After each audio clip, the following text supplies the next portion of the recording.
This channel does not promote any violent, harmful, or illegal activities. All content provided by this channel is meant for an educational purpose only. মেয়ের মন্ত্রিত্বে গর্বিত অগ্নিমিত্রার পরিবার। রাজ্য দ্রুত দপ্তরের মন্ত্রী আসানসোলের দক্ষিণ বিধায়ক অগ্নিমিত্রা পাল। মেয়ের মন্ত্রিত্বের আসনে বসা নিয়ে গর্বিত তার বাবা মা। পরিবারের রাজনীতির সাথে কেউ যুক্ত ছিল না, সেখানে তাদের মেয়ে পেলেন মন্ত্রী আসন। তাতেই গর্বিত অগ্নিমিত্রা পালের বাবা অশোক রায়। মন্ত্রীর মা আপন্না রায়ের কথায় ও যখনই বাড়ি আসে তখনই আনন্দে। ওর সাফল্যে আমরা গর্বিত। খুব আনন্দের ব্যাপার, খুব গর্বের ব্যাপার।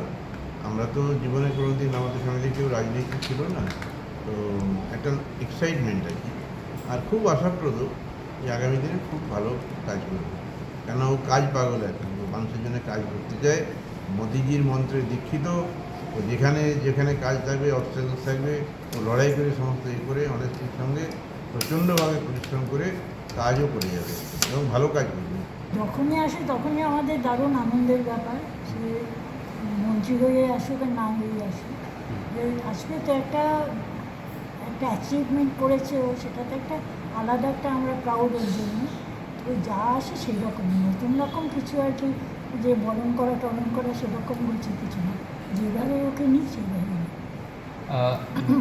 আপনি তো পুরো ইলেকশন সময় আপনি সঙ্গে থেকেছেন, হ্যাঁ, তো থেকে যতটা করা যায়।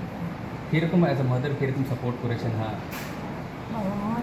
আমাদের প্রচুর বয়স হয়ে গেছে। হুম। আর এই রাত্রি 3টে 3:30-র সময় আমরা শুতাম, ও আসতো তখন মিটিং টিটিং ছিল, আবার সকাল 7টা থেকে রেডি হয়ে বেরিয়ে যেত।